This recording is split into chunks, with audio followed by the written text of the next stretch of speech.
बात करते हैं चार खास मेहमानों का परिचय कराते हुए। शैलेंद्र दवाई साहब है, प्रवक्ता बीजेपी का, आपका स्वागत है। सुनील चतुर्वेदी जी, महासचिव पीसीसी, आपका भी स्वागत सर। डॉक्टर मिथिलेश जैमिनी जी, वरिष्ठ पत्रकार, बहुत बहुत स्वागत। निरंजन पोद्दार जी, राजनीतिक विश्लेषक, आपका बहुत बहुत स्वागत। निरंजन पोद्दार साहब, ये बताइए कि जिस दिन मिलिंद देवड़ा की बात आई कि उन्होंने पार्टी छोड़ दी है, तो सचिन पायलट भी ट्रेंड कर रहा था। यह कहा जा रहा था कि भाई सिर्फ सचिन पायलट ही भी बच गए हैं।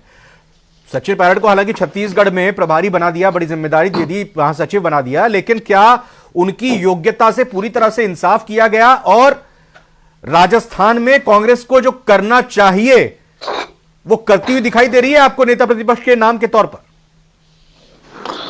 देखिए रविंद्र जी, अगर इस बात को ईमानदारी से कहूं तो मुझे ऐसा लगता है कि कांग्रेस ने सचिन पायलट जी के साथ जो किया वो मेरे हिसाब से सचिन पायलट जी के अलावा कांग्रेस ने अपने स्वयं के साथ मेरे हिसाब से अन्याय किया।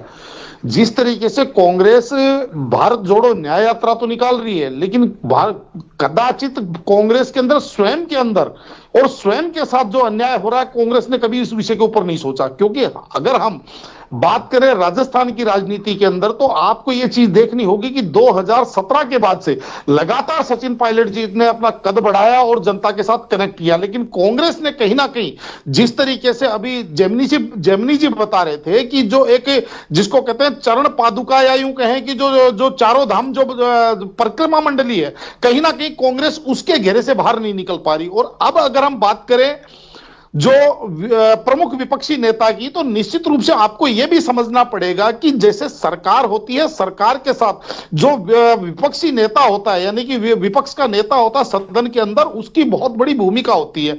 क्योंकि वो तय करता है कि कौन सी चीज के अंदर हमें सरकार को सहयोग करना है और कौन सी चीज में हमें सरकार के कान खींचने हैं, सरकार के हमें तार टाइट करने हैं।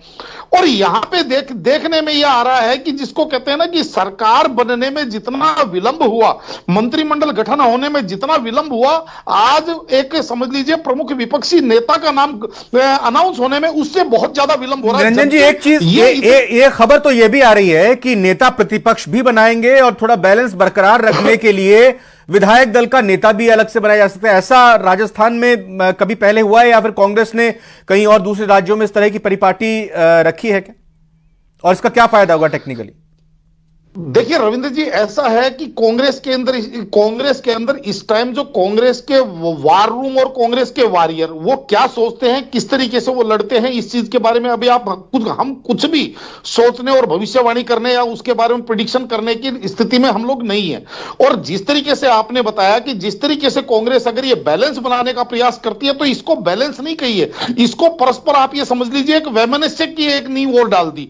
क्योंकि जिस तरीके से देखा गया है कि कांग्रेस ने एक जो अपनी सेकंड लीडरशिप है, इसके अंदर कहीं ना कहीं चेक एंड बैलेंस का काम किया है कि यानी कि एक नेता को किसी की भी राजनीति या किसी को भी नेतृत्व जो है वहां पे स्वतंत्र रूप से एक तरह से आप ये मान के चलिए प्रफुल्लित नहीं होने दिया किसी भी स्टेट के अंदर। और उसी का कारण है कि आज कांग्रेस जिस तरीके से पॉलिसी पैरालिसिस की स्थिति में चल रही है। क्योंकि आज जिस तरीके से आप देख रहे हैं कि अभी केंद्रीय आला कमान की बात कर रहा हूं, वो कभी अपने इंडिया बिल्कुल निरंजन जी, क्या वाकई में यह स्थिति है कांग्रेस में अभी भी कि कांग्रेस आगे ना जाए?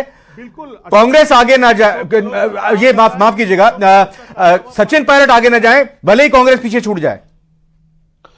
निश्चित रूप से रविंद्र जी, देखिए आज मेरे को ये चीज समझ में नहीं आ रही कि कांग्रेस को ये चीज दिखाई क्यों नहीं दे रही कि जिस तरीके से सचिन पायलट जी क्या जनता के साथ कनेक्ट है, ऊर्जावान व्यक्ति है, यूथ है, और कहीं ना कहीं मेरे हिसाब से सचिन पायलट जी अगर आज कांग्रेस के अंदर, जैसे मैंने आपको पिछली डिबेट में भी कहा कि अगर कांग्रेस अगर राजस्थान के अंदर सचिन पायलट जी को लीड देकर के आगे करती है, तो मेरा यह मानना है कि कहीं ना कहीं राजस्थान के अंदर कांग्रेस बहुत ज्यादा मजबूत होती है। लेकिन कांग्रेस को यह सब चीजें दिखाई नहीं देती।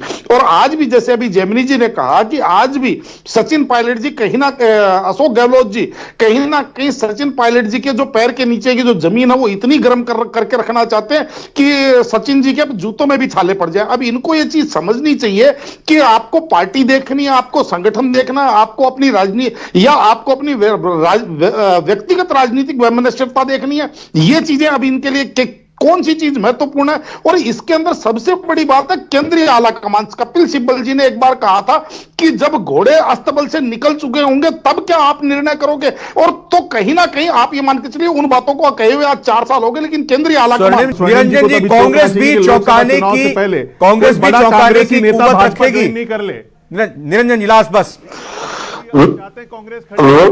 जी, कांग्रेस चौंकाने की कुव्वत इसलिए नहीं रखती क्योंकि कांग्रेस सांप निकलने के बाद में लाठी पीटने की परंपरा से अभी ग्रसित है। कांग्रेस को अभी जिस तरीके से भारतीय जनता पार्टी जाहिर तौर पर बस आपकी इसी बातों से मैं कंक्लूड करने की कोशिश करूंगा। चारों मेहमानों का बहुत बहुत धन्यवाद हमारे साथ प्राइम डिबेट में चर्चा करने के लिए। फिलहाल अभी प्राइम डिबेट में इतना ही। एक ब्रेक का वक्त है, आप बने रहिए न्यूज़ 18 राजस्थान।